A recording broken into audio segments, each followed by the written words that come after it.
is found in Jesus, author of our faith. Cause my heart to beat in Him and set by His grace. We know His coming from on high is ever near. Hope for every nation, the gospel of the Lord. And this gospel of the kingdom shall be preached to all the nations, and the end shall come. There is hope today and hope for tomorrow, for all the earth, yes, hope for Africa.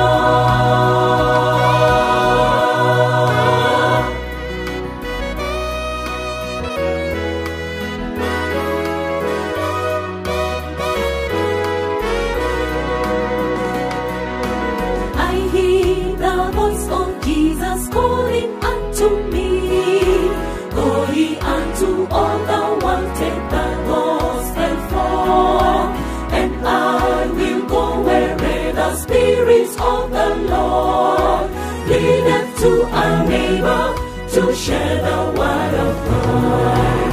And this gospel of the kingdom shall be preached to all the nations, and the end shall come. There is hope today and hope for tomorrow, for all the earth, yes, hope for Africa. And this gospel of the kingdom shall be preached to all the nations, and the end shall come. There is hope today and hope for tomorrow, for all the earth, yes, hope for Africa.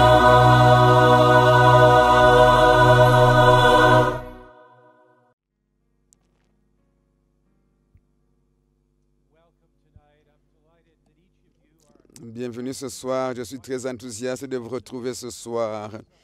Il y a quelques minutes, j'étais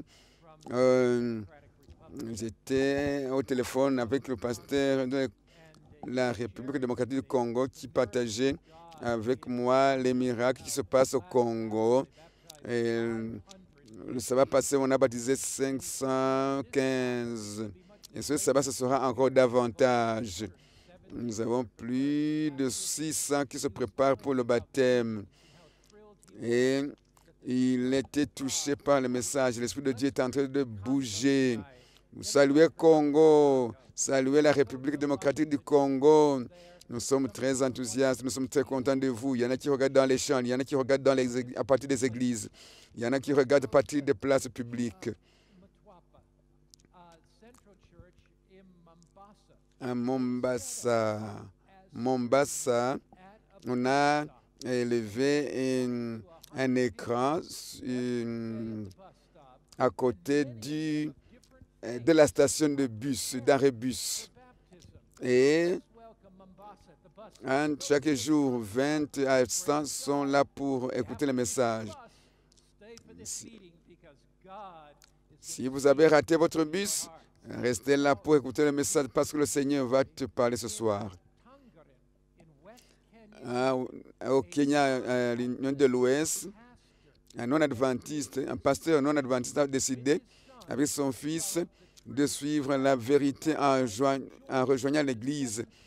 Il va être baptisé avec son fils. Un pasteur non-adventiste. Il a pris le courage. Merci, pasteur, pour ton courage. Si tu me suis ce soir, je sais que Dieu va t'utiliser pour amener ta congrégation, ton ancienne congrégation à venir à Christ.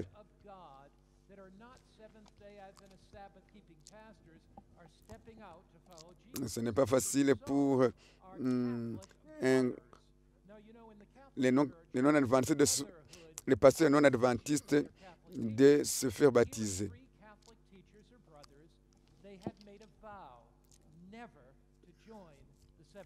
Il y a des catholiques qui avaient fait le vœu de ne jamais rejoindre l'église adventiste. Et pourtant, ces trois frères qui avaient dit qu'ils ne seront jamais adventistes ont été baptisés. Et ils vont suivre, ils vont enseigner cette vérité qu'ils ont découverte. Nous vous prions, Dieu, pour qu'il bénisse votre courage.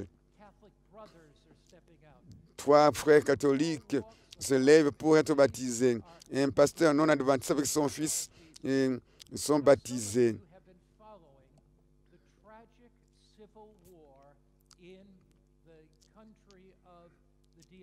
Vous avez suivi la tragédie, la guerre tragique au Congo.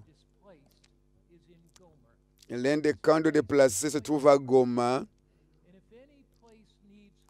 S'il y a une place qui a besoin de l'espérance, c'est ce camp de réfugiés. Voici donc ce camp-là. Quand j'ai vu ce site pour réfugiés intérieurs, mon cœur a été touché. Des gens assis sur des rochers, mais chaque soir, ils viennent sous la tente dans ce camp de réfugiés. Et malgré leur inconfort, ils cherchent l'espérance pour leur vie. Je vais vous parler ce soir, vous qui êtes là à Goma, dans le camp de Bolingo. Le Seigneur est là pour vous. Il vous remplira de joie ce soir. Il vous touchera avec sa paix ce soir. Il vous donnera l'espérance. L'espérance qui va au-delà de la pauvreté, de la maladie, de la guerre. Jésus-Christ va venir bientôt. Et nous irons dans le pays où il n'y aura plus de maladies, de camps de déplacés. Nous allons prier pour vous, mes frères et sœurs. Et Dieu vous donnera le courage et une vision de son amour. Vous allez comprendre que vous n'êtes pas seuls.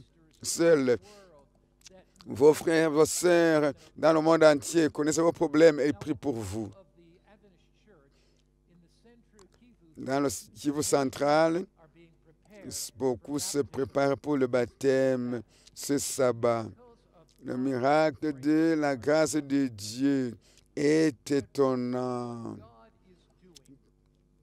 Lorsque nous voyons ce que Dieu est en train de faire dans le monde, lorsque nous voyons ce que Dieu est en train de faire en Afrique, nous sentons que nous vivons au temps où le Saint-Esprit est en train d'être déversé sur le monde et Jésus-Christ est en train de toucher les cœurs. Jésus, Père, nous te remercions ce soir.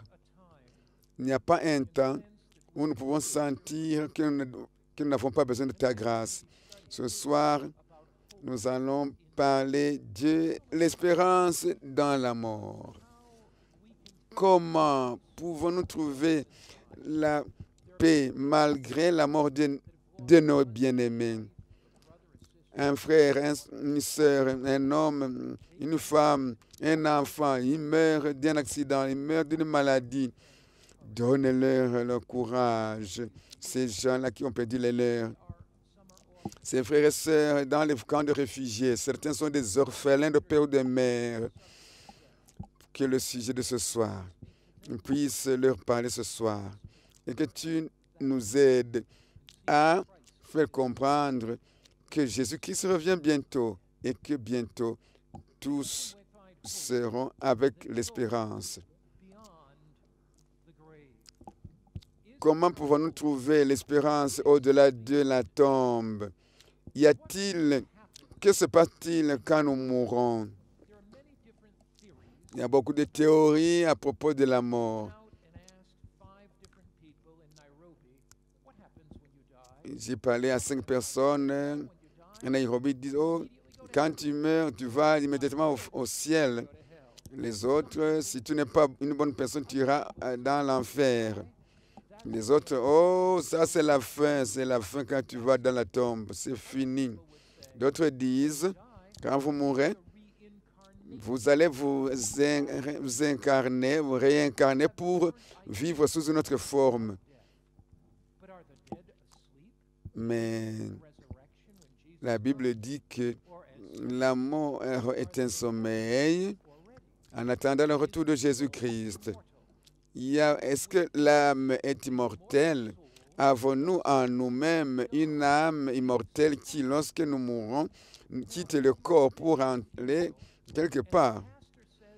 Avez-vous été aux funérailles et le pasteur dit, oh, oncle Jean, il va maintenant descendre pour aller immédiatement au ciel. Mais alors la question, quand Jésus va revenir, il va ressusciter. Donc s'il est au ciel, comment sera-t-il dans la tombe alors qu'il est déjà au ciel? C'est une confusion sur ce sujet de la mort. Et on se demande la question, où pouvons-nous trouver les réponses? Les réponses qui touchent notre cœur, des réponses qui satisfont à notre cœur et qui nous donnent l'espoir. Il y a une seule place où vous pouvez trouver cette réponse, pas dans les opinions des hommes, non pas dans ce que les hommes et les femmes enseignent ou disent. Où est cette place maintenant? Où est cette place? Cette place se trouve dans la parole de Dieu, et non pas dans les traditions des hommes, et non pas dans la logique humaine, et non pas dans les enseignements des religions. Mais la Bible est un guide sûr. Dans l'Apocalypse, peut-être premier chapitre,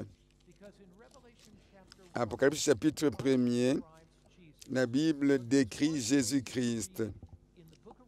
Apocalypse chapitre 1er, Jésus-Christ n'a jamais perdu une seule bataille. Chaque fois que Jésus-Christ parle de la mort, il est victorieux de la mort. Apocalypse chapitre 1er, verset 18. Je suis le vivant, j'étais mort et voici je suis vivant au siècle des siècles.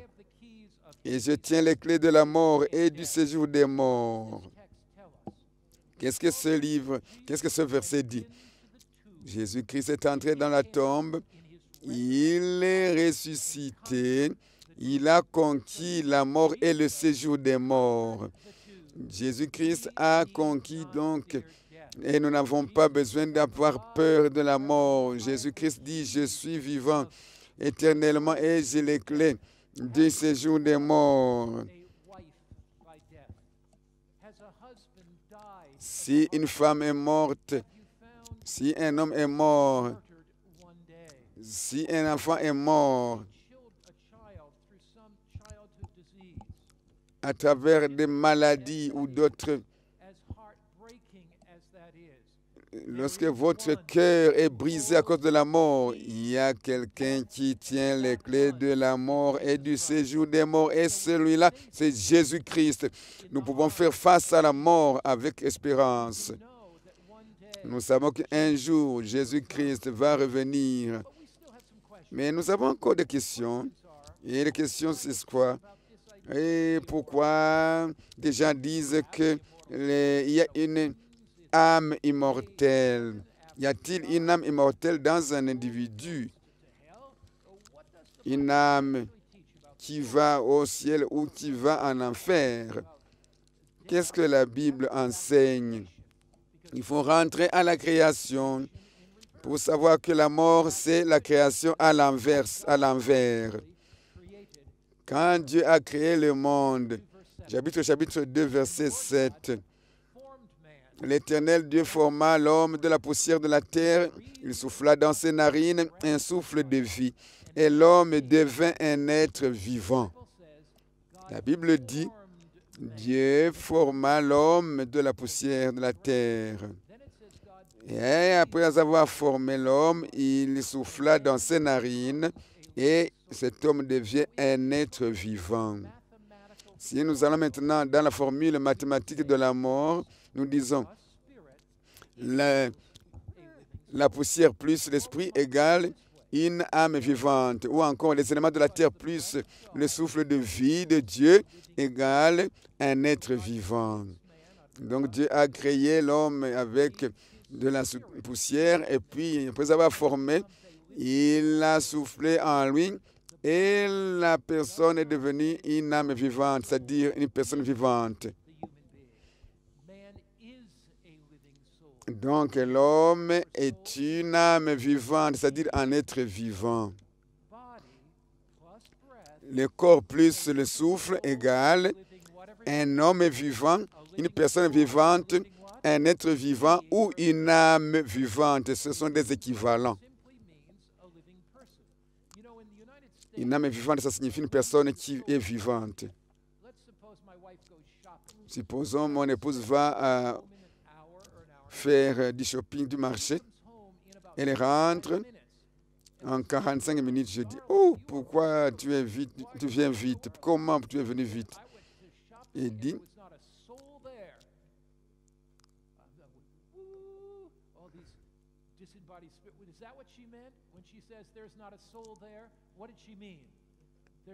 il n'y avait personne, il n'y avait aucune âme, il n'y avait aucune âme. Donc, en d'autres termes, nous utilisons le terme âme pour dire personne, tout simplement. Quand on dit il n'y avait aucune âme, ça signifie qu'il n'y avait personne dans le marché pour m'empêcher d'acheter vite. Quand on dit il y avait des âmes, des souls, des âmes dans le bateau, ça signifie des personnes. Donc, âme, dans la Bible, ce n'est pas quelque chose que le Seigneur Dieu met dans votre corps. Non, c'est tout simplement la personne vivante. Âme égale personne vivante ou être vivant.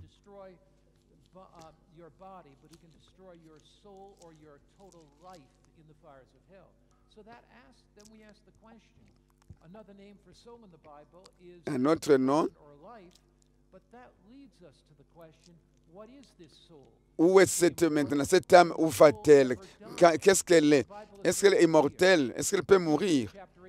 Ézéchiel nous dit, 18,4, l'âme qui pêche, c'est celle qui mourra. L'âme qui pêche, c'est celle qui mourra. Est-ce qu'une âme peut mourir? Oui. Qu'est-ce que l'âme? C'est le produit du corps et du souffle. En d'autres termes, la personne qui pêche, c'est celle qui mourra. La Bible utilise le terme âme 1600 fois, mais la Bible ne dit jamais que cette âme est immortelle. Jamais, jamais. Il n'y a aucun verset biblique où la Bible dit qu'une âme est immortelle. Impossible.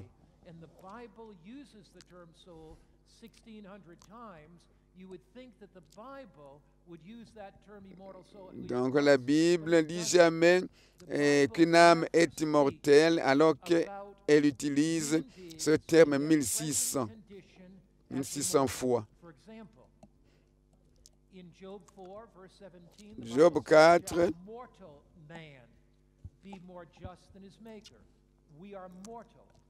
est-ce que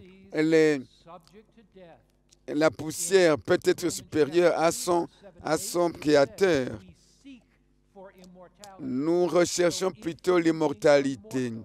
Si vous êtes immortel et que vous cherchez l'immortalité, qu'est-ce que cela signifie? 1 Corinthiens 15, quand est-ce que vous allez recevoir l'immortalité? 1 chapitre 15, ce corps mortel revêtra l'immortalité. Job 4, 17, est-ce qu'un homme mortel peut être plus juste que son créateur? Nous sommes mortels, nous sommes sujets aux maladies. Romains dit que nous cherchons l'immortalité. Nous recevrons l'immortalité, 1 Corinthiens 15, 51 à 54. Quand Jésus-Christ revient, nous recevrons l'immortalité. Et qui a l'immortalité? Il n'y a personne qui a l'immortalité en lui-même. C'est Dieu seul qui a l'immortalité en lui-même. Dieu seul a l'immortalité en lui-même. Dieu seul est immortel. Voyons ceci. Mortel, ça signifie sujet à la mort. Ça signifie périssable, qui peut périr. 1 Timothée 1,7. Et la Bible dit, maintenant, ô roi éternel, immortel, invisible, à Dieu qui lui seul est sage, à lui soit l'honneur, la gloire pour toujours, éternellement. Jésus-Christ, le roi, il est éternel, il est immortel, il est le Dieu qui n'a ni commencement ni fin.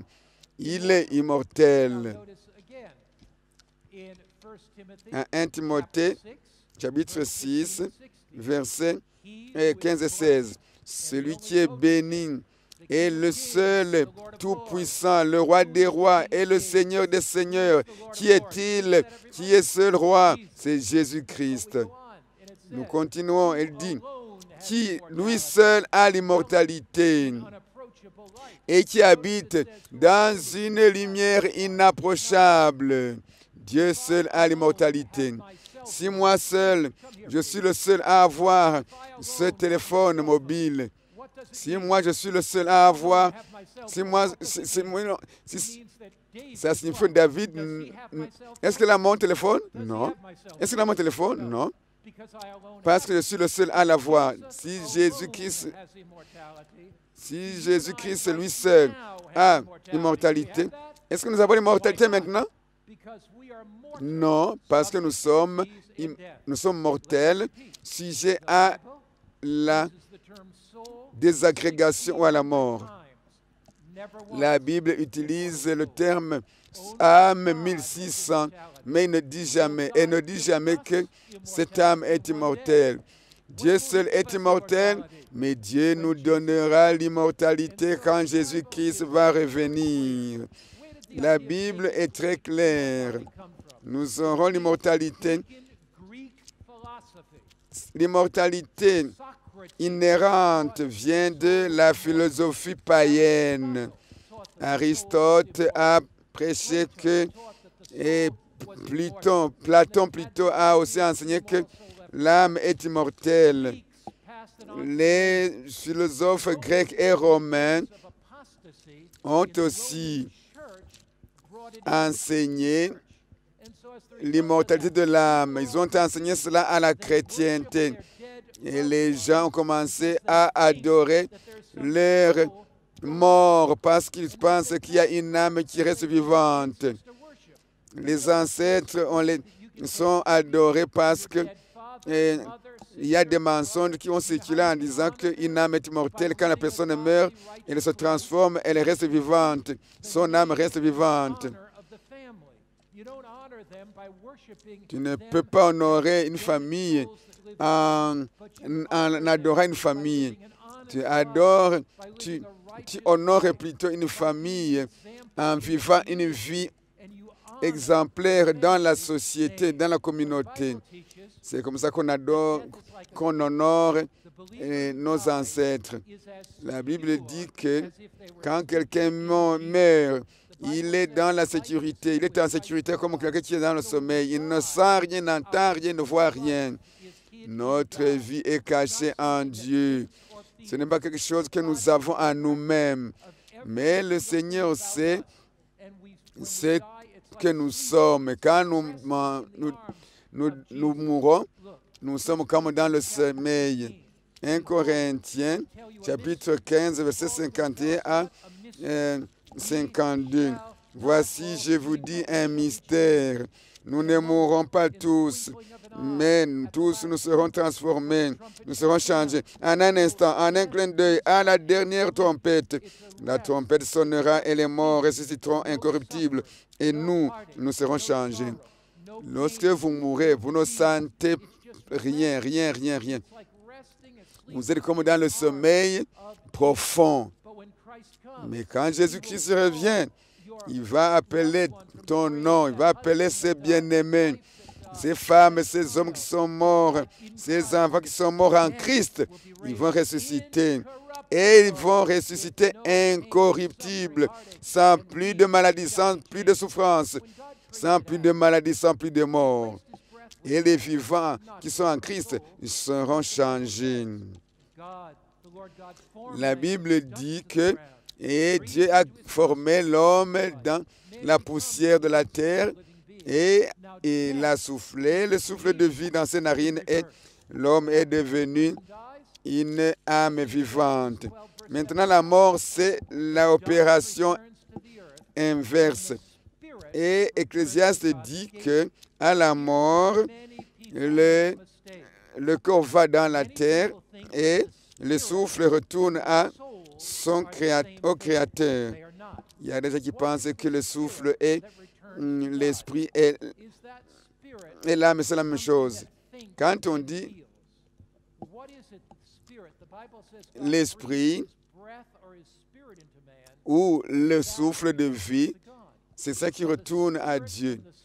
En d'autres termes, l'âme et l'esprit ou le souffle ne sont pas la même chose. Mais le souffle et l'esprit, c'est la même chose. C'est-à-dire le souffle de vie que Dieu a donné au début. En hébreu, on dit roi. Ça signifie esprit ou souffle. Ce n'est pas quelque chose qui pense et qui sent. C'est comme l'air. C'est le souffle. Quand Dieu a créé l'homme de la poussière de la terre, il a soufflé dans ses narines et la personne devient une âme vivante ou une personne vivante. Donc, quand l'homme meurt, la personne n'existe plus comme une âme vivante et la personne reste dans la tombe, dans la poussière jusqu'au retour de Jésus-Christ. Le souffle retourne à Dieu. Le souffle ou l'esprit et retourne à Dieu.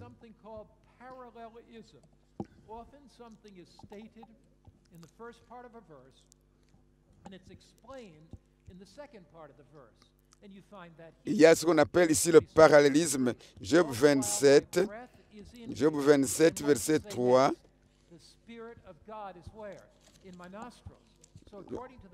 Aussi longtemps que j'aurai ma respiration et que le souffle de Dieu sera dans mes narines, ça signifie le terme respiration et souffle, c'est la même chose.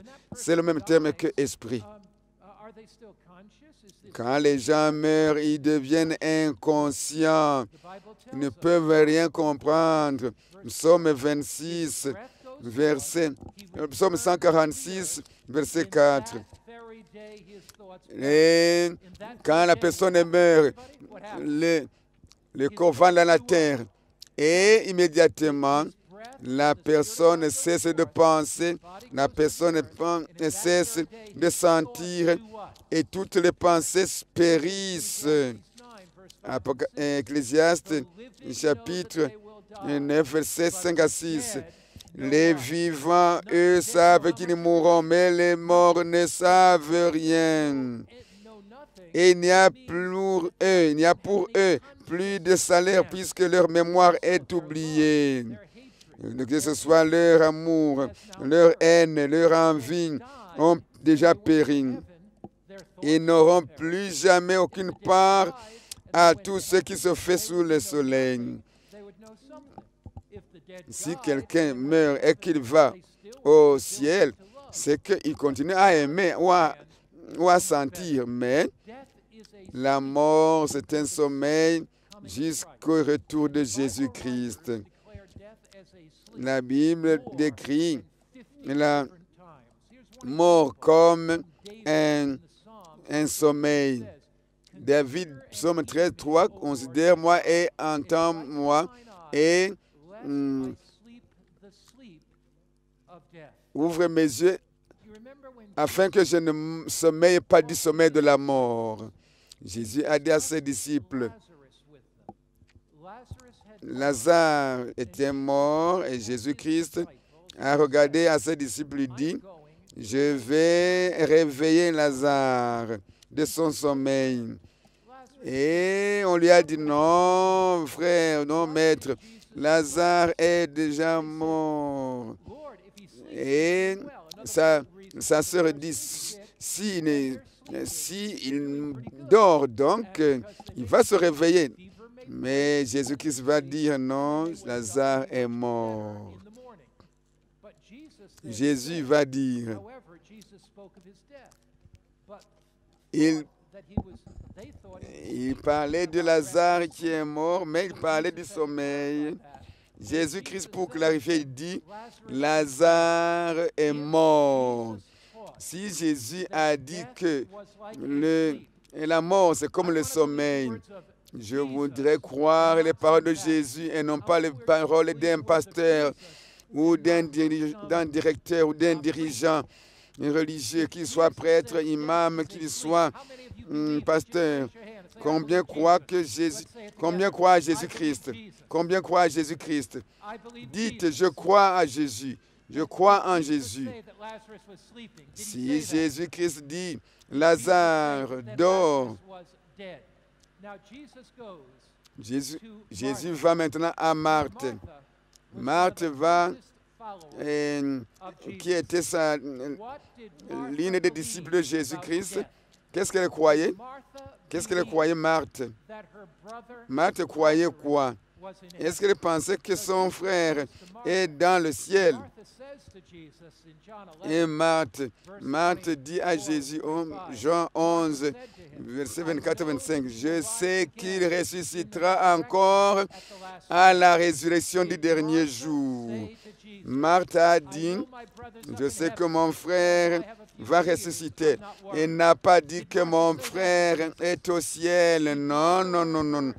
Marthe a dit, je sais que mon frère est dans la tombe, mais il ressuscitera au dernier jour, à la résurrection au dernier jour. Jésus-Christ va le ressusciter des morts pour démontrer qu'il peut ressusciter n'importe qui croit en lui au dernier jour. Jésus-Christ lui dit, je suis la résurrection et la vie. Celui qui croit en moi, même s'il est mort, il vivra. Jésus démontre sa puissance sur la mort et sur le séjour des morts. Aujourd'hui, nous savons que Jésus-Christ a vaincu la tombe, la mort et le séjour des morts. Et Jésus a appelé, il a dit, Lazare, sortez. Est-ce qu'il a dit, Lazare, sortez du ciel, descends du ciel? Non, il a dit, sors de la tombe. Si quelqu'un me dit, descends du ciel pour venir dans la tombe, moi je dirais, non, non, non, non, tu t'es trompé, ce n'est pas mon nom, ce n'est pas moi, je ne descendrai plus dans la tombe pour souffrir encore dans le monde. Seigneur, appelle quelqu'un d'autre, ce n'est pas moi. Non, non, non, non, non, non. Je ne peux pas revenir dans la tombe quand je suis déjà au ciel, c'est impossible. Quel livre Lazare a écrit pour montrer qu'il était au ciel? Est-ce qu'il a dit comment le ciel est goûté? Il n'a jamais voulu, il n'a jamais pu dire ce qui s'est passé parce qu'il ne savait rien. Et si Lazare avait été au ciel, il nous aurait dit comment est le ciel. Mais Lazare a dit rien, rien, rien. Pourquoi? Parce que Lazare sommeillait, il ne savait rien. Lazare l'a ressuscité des morts pour démontrer qu'il a la puissance et la victoire sur la tombe, le séjour des morts. Jésus a ressuscité Lazare des morts pour démontrer que si tu as perdu ton mari, ou ta femme, ou ton fils, ou ta fille, quand Jésus-Christ va revenir, comme il n'a jamais perdu une bataille avec Satan sur la mort, la mort ne veut pas te garder éternellement. Quand Jésus-Christ, comme Jésus-Christ a la victoire sur la tombe, Jésus-Christ, il ne perdra jamais une bataille. Il appellera ses élus. Mais il y a des gens qui disent, non, je pense à ma mère. Le psaume, il dit que les morts ne louent pas le Seigneur.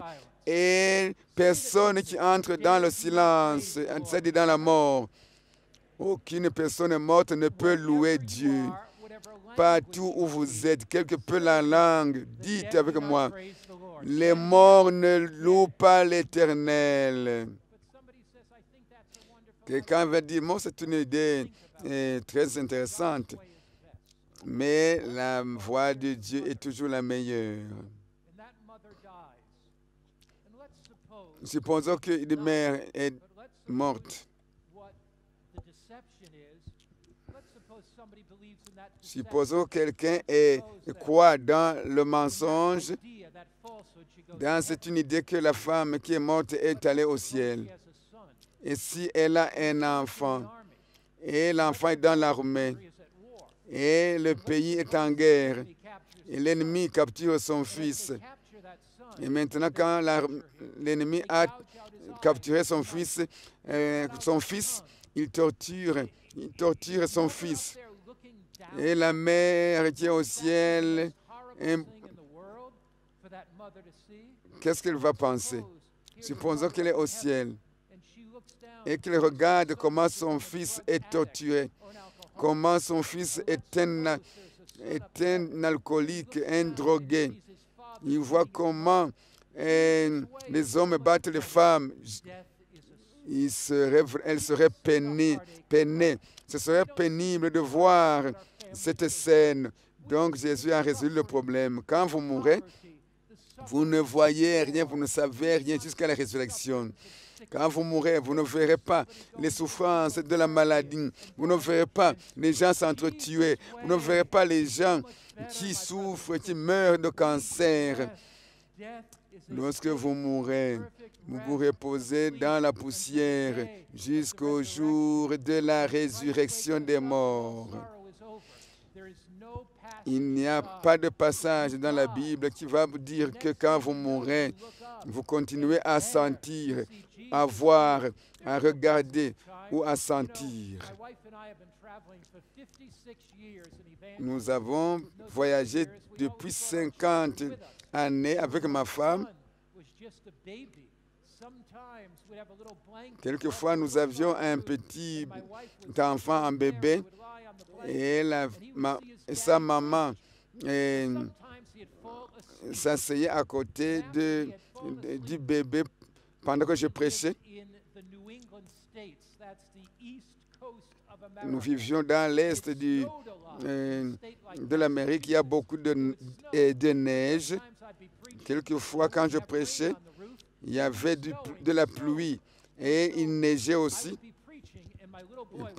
Et mon petit garçon est sommeillé.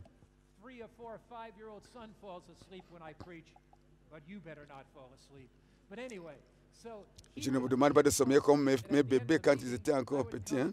Non, non. Alors, après la prédication, on prend l'enfant dans la voiture pour rentrer. Quelquefois, il y a les embouteillages, il y a des voitures qui se cognent, il y a de la neige, il y a les essuie-glaces qui balayent les eaux.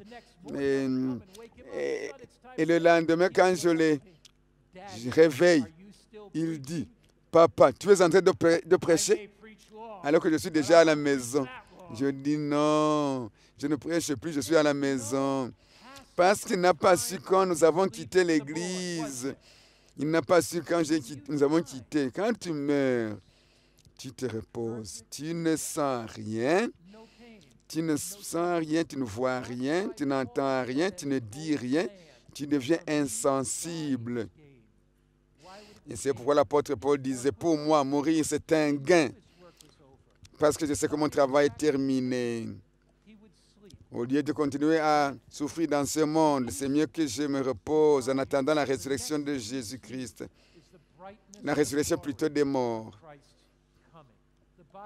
La Bible est très claire. La Bible dit, Job 14, 21, que ses fils soient honorés. Il n'en sait rien. Qu'ils soient dans l'abaissement. Il l'ignore. C'est-à-dire, quand vous mourrez, vous vous reposez, vous ne savez rien. Il ne sait pas ce qui se passe dans la maison, si ses enfants se conduisent bien ou mal, s'ils souffrent ou pas. Quand je prêchais aux Philippines sur la mort, j'ai dit qu'une personne ne peut jamais revenir à la maison quand elle meurt. Mais le diable peut faire une contrefaçon. Et un officier de l'armée qui était à la maison, il a eu une tempête, des éclairs, une pluie terrible. Et pendant qu'il était dans son lit, sa femme qui était morte, dit-il, il a vu sa femme qui vient, qui descend, qui vient dans la chambre. Elle voit la forme de sa femme et il voit la femme qui était morte, qui est plus belle qu'avant, et avec une robe blanche, était brillante. Il a regardé, il a dit, « Oh chérie, viens m'embrasser. » Et n'oubliez pas, les vivants savent qu'ils mourront, mais les morts ne savent pas. Les morts ne peuvent jamais revenir à la maison. Mais le diable se transforme dans un... Il vient, il se présente comme une femme, comme ta femme. Et l'homme a dit, tu n'es pas ma femme, parce que les morts ne parlent pas. Au nom de Jésus-Christ, va-t'en, Satan. Et quand il a dit, au nom de Jésus, va-t'en, cette forme a disparu. Ne croyez jamais, ne soyez jamais séduits parce que les morts ne savent pas qu'ils sont morts. Les vivants savent qu'ils mourront, mais les morts ne savent pas. Mais le diable nous séduit, nous trompe en se transformant en une personne qui est morte et qui revient à la vie. Il sait que nous aimons nos bien-aimés. Il sait que Jésus va revenir et qu'il y aura un jour glorieux de la résurrection. La Bible dit 1600 fois, il parle de la mort.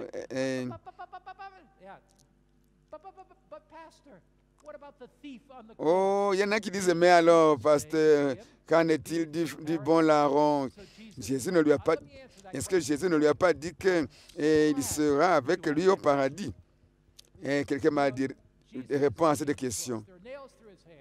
Laissez-moi vous expliquer. Jésus est sur la croix et un voleur qui est crucifié avec lui, il dit, si tu es fils de Dieu, descends, sauve-toi toi-même et sauve-nous. Et un autre a dit, souviens-toi de moi quand tu reviens dans ton royaume. Et le soir, Jésus il dit, ce soir je te le dis, tu seras avec moi au paradis. Ce jour, aujourd'hui, je te donne la période, aujourd'hui, cher voleur, je meurs pour toi. Je te promets aujourd'hui qu'un jour tu seras avec moi au paradis. Jésus-Christ est mort le vendredi, le 6e jour de la semaine. Il est resté dans la tombe le sabbat, le 7e jour. Il est ressuscité le dimanche, le 1er jour de la semaine. Et lorsque Jésus-Christ est ressuscité, Marie est venue à la tombe. Et lorsqu'elle est venue à la tombe, elle a entendu la voix de Jésus-Christ. Marie. Et elle est allée, elle a compris que c'était le Seigneur Jésus ressuscité. Il va, Jean 20, versets 15 à 17. Et Jésus-Christ lui dit, femme, pourquoi elle dit, ne me touche pas, car je ne suis pas encore allé chez mon Père. Je ne suis pas encore monté vers mon Père. Mais va vers mes frères et dis-leur que je monte vers mon Père et votre Père, vers mon Dieu et votre Dieu. Si Jésus-Christ était allé au ciel vendredi, pourquoi dit-il le dimanche qu'il n'est pas encore monté au ciel? En d'autres termes, il ne pouvait pas dire « tu seras avec moi au paradis vendredi » alors que lui-même n'est pas entré au paradis. Jésus est resté dans la tombe le sabbat jusqu'au dimanche matin, il ressuscite, mais il n'entre pas non plus directement au ciel. Au fait, Jésus a donné la promesse vendredi, mais cette promesse se réalisera à la résurrection, c'est-à-dire à son retour. Il a voulu dire, maintenant même, quand je vais mourir, je te promets, je peux encore sauver. Je te dis, je te déclare, tu es sauvé et tu seras avec moi au paradis. Ce n'est pas ce soir, parce que ce soir-là, Jésus n'est pas monté au paradis. Sinon, il n'aurait pas dit à Marie, ne me touche pas, parce que je ne suis pas encore entré et monté vers mon Père. En d'autres termes, quand la résurrection des morts aura lieu, alors le bon larron va ressusciter pour aller avec Jésus. Car le Seigneur lui-même a un signal donné à la voix d'un archange et au son de la trompette de Dieu descendra du ciel et les morts en Christ ressusciteront premièrement.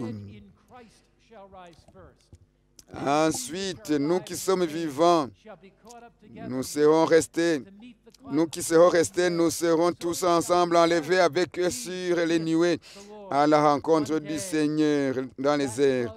Et ainsi nous serons avec le Seigneur pour toujours. En d'autres termes, quand Jésus va revenir, nous allons ressusciter. Les maris vont rencontrer leurs épouses. Les épouses vont rencontrer leurs maris, leurs époux. Les enfants vont rencontrer leurs mères. Et les mères vont rencontrer leurs enfants. Un jour, j'étais en train de faire de l'évangélisation. Je prêchais à Los Angeles. J'avais 2 sessions. Et après chaque session, à 5 heures, et je me reposais entre les 2 sessions. Et nous allions visiter les gens avec notre équipe de techniciens. Et pendant que nous étions, lorsque nous étions en train de manger, j'ai dit, où est Eddie, notre ingénieur de son? Je suis allé vérifier. Eddie, je l'ai trouvé couché. Il était couché, nous avons appelé les médecins. On l'a précipité à l'hôpital. Et ce soir, je suis allé voir sa famille. Et Eddie avait besoin d'une opération et on pensait qu'il allait survivre pour la nuit. Et on l'a mis dans l'opération. Pendant l'opération, il est mort. Je suis entré dans la salle d'opération.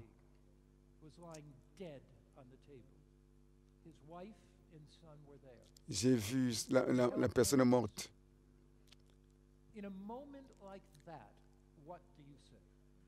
Et j'ai saisi la main de la mère et de son épouse, plutôt de son enfant. Ce que tu peux faire, c'est pleurer comme Jésus a pleuré. Il y a 2 choses que j'ai dites. La présence de Dieu et la promesse de Dieu.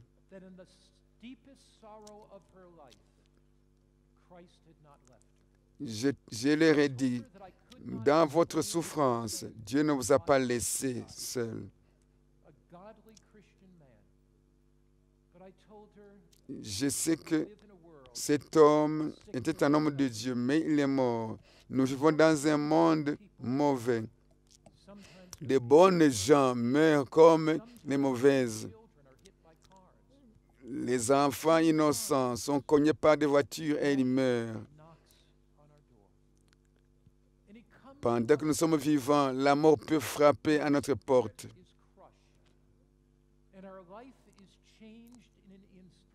Mais nous savons que lorsque Jésus-Christ reviendra, lorsqu'il reviendra, il va ressusciter les vôtres. Les souffrances que vous avez maintenant, vous allez les oublier quand vous allez voir votre père, votre mari, votre ami. Je leur donne l'assurance de la promesse de Dieu. Un jour, Jésus-Christ va revenir. Un jour, la femme va voir son mari et le fils va voir son père. Et ce soir, je vous dis la même chose. Peut-être vous avez perdu un bien-aimé ou une bien-aimée. Vous avez la peine dans votre cœur. Un enfant est mort d'une manière inattendue, inespérée. Mais Jésus-Christ ne vous a pas oublié. Je vous assure ce soir que Jésus-Christ est avec vous. Il ne vous laissera jamais seul parce qu'il a promis. Il dit, je serai avec vous jusqu'à la fin du monde.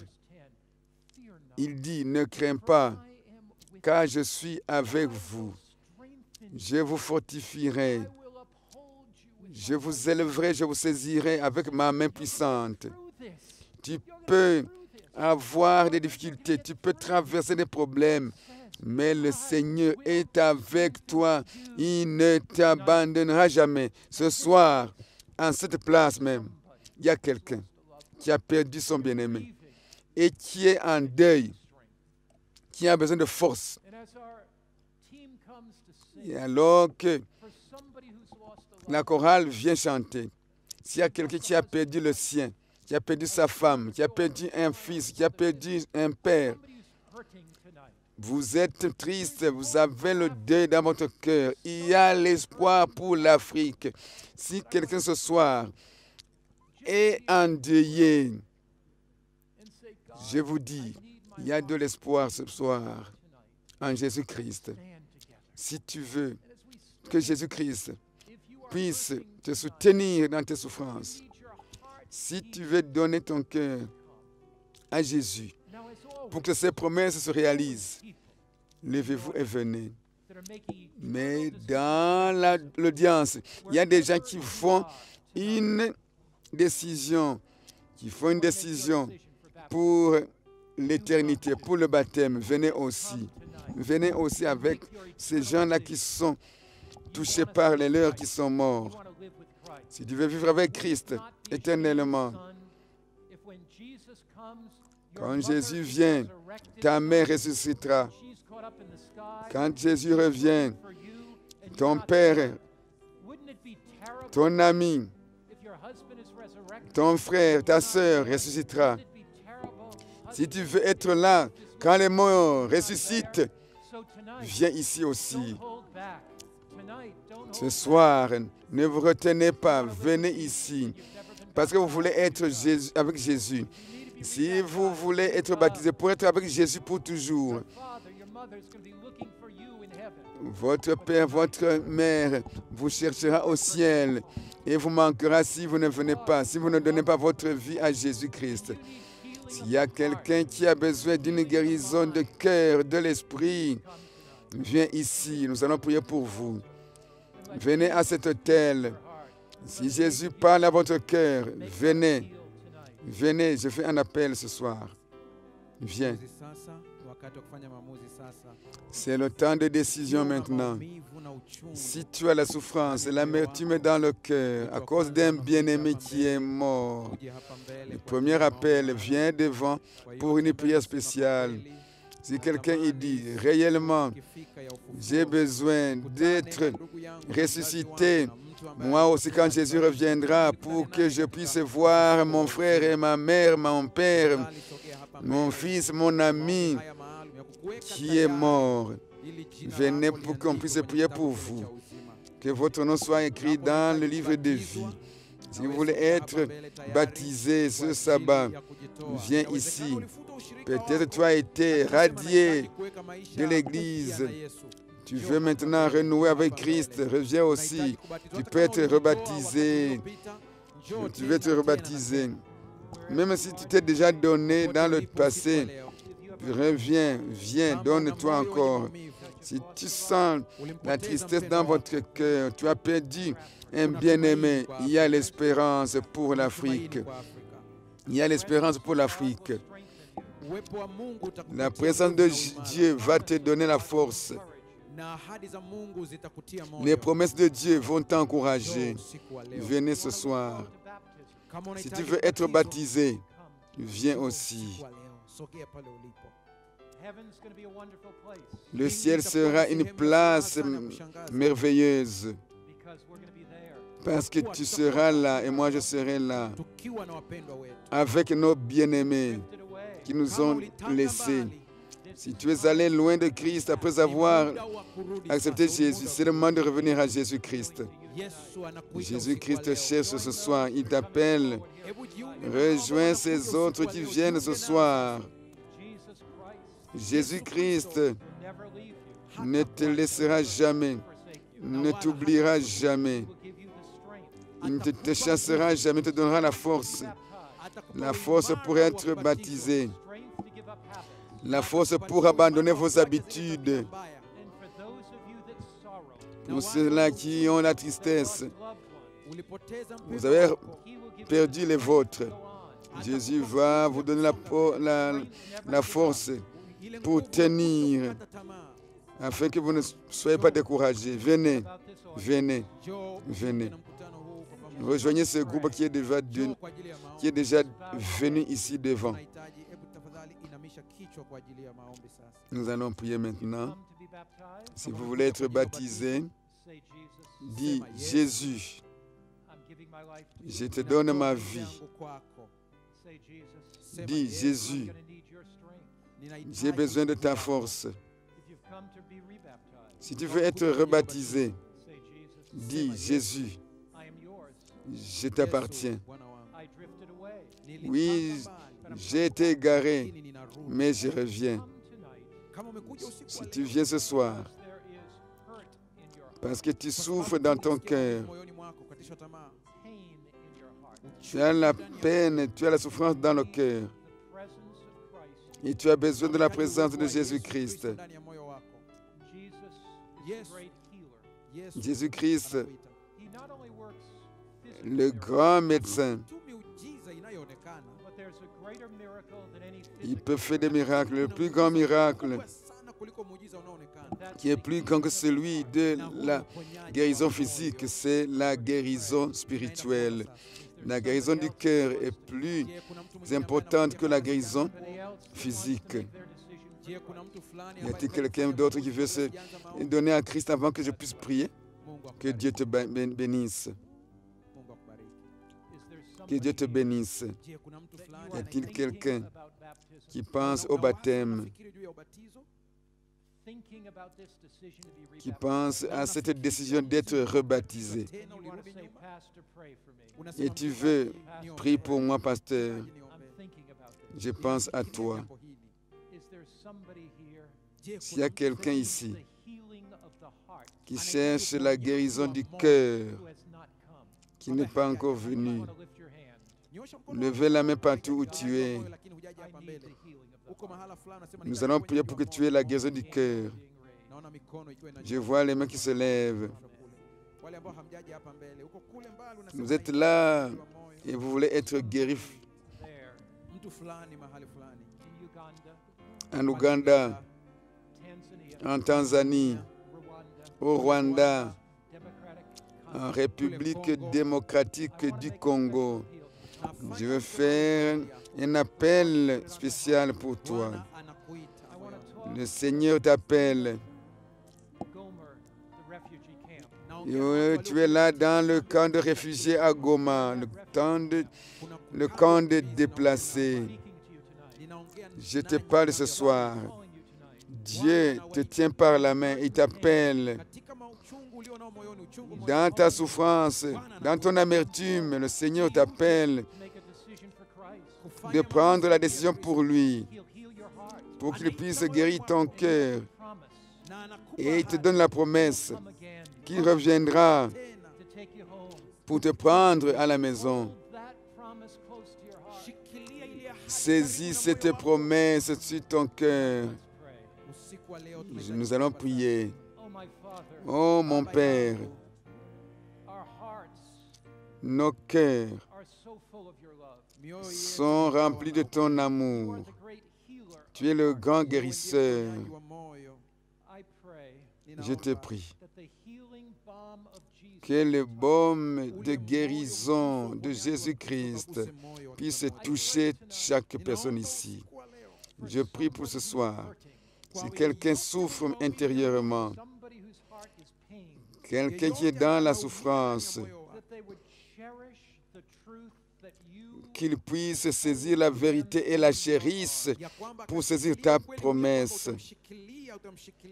La promesse selon laquelle tu le saisiras, tu le prendras dans les bras et tu le fortifieras.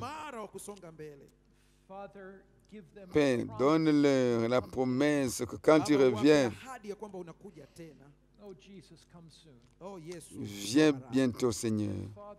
Ainsi, Père, pour ceux qui sont venus ici parce qu'ils veulent être baptisés ou être rebaptisés,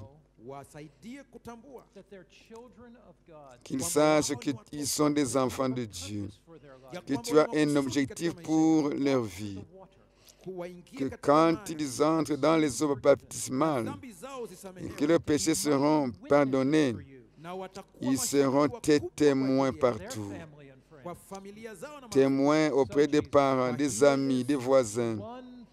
Je t'en prie, Seigneur, je te prie, Seigneur, que ta promesse selon laquelle tu seras avec eux éternellement.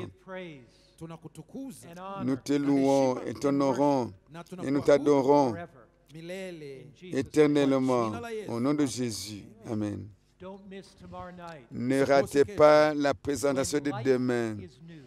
Quand la fête est renouvelée, quand tu as la nouvelle vie en Christ, comment sera cette vie? Ce sera pour demain.